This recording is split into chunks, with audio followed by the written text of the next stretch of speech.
Clara Chapaz.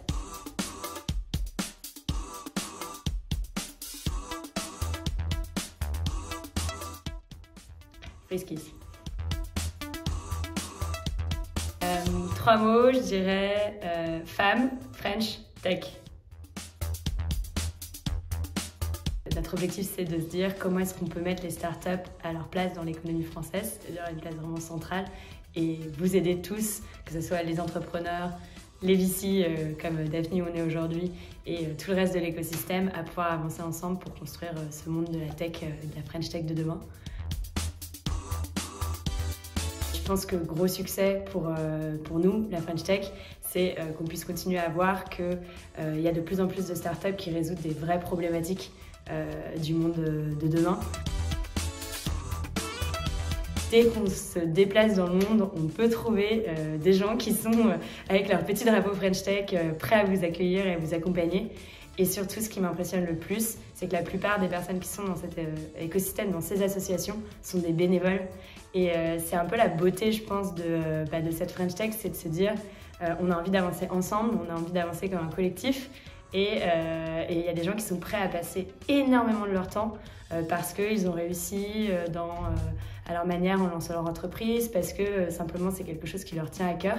Et la porte est toujours ouverte où qu'on aille pour pouvoir faire rayonner les entrepreneurs de la French Tech, et ça c'est incroyable.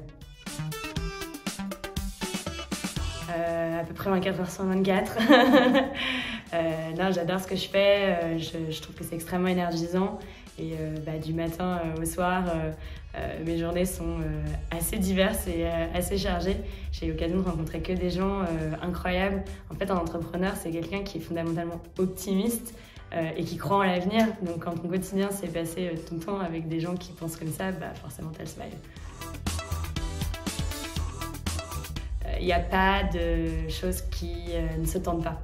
Il faut toujours tenter de ce projet, cette nouvelle idée, de bousculer les choses, parce qu'au pire, on n'y arrive pas, et au mieux ça marche, et puis souvent ça marche beaucoup plus que ce qu'on espérait au départ.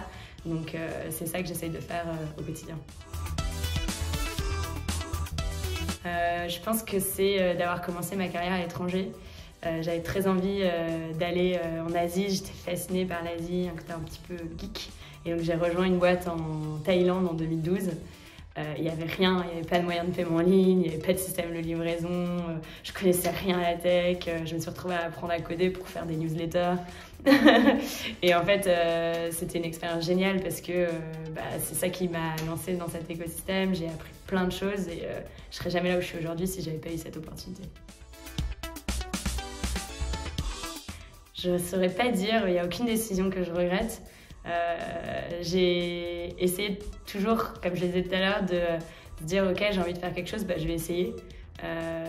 Donc ça m'a conduit un peu partout, de la Thaïlande, Hong Kong, Singapour, puis à Boston pour un MBA. Et il n'y a aucune de ces décisions que je regrette parce que chaque moment de vie a été incroyable et j'en ai appris et retiré plein de choses.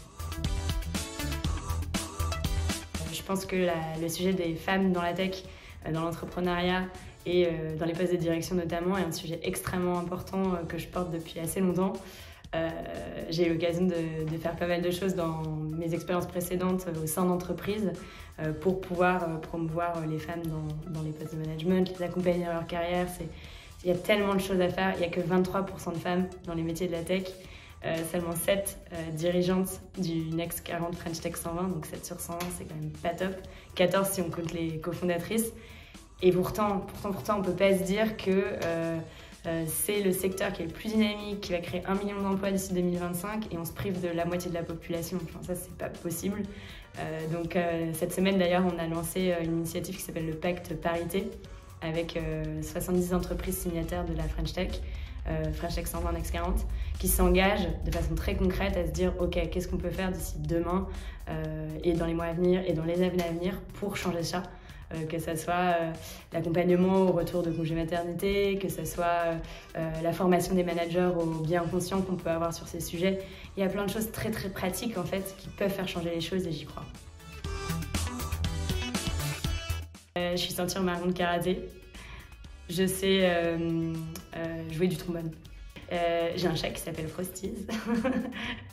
et j'aime beaucoup les chats, ça va.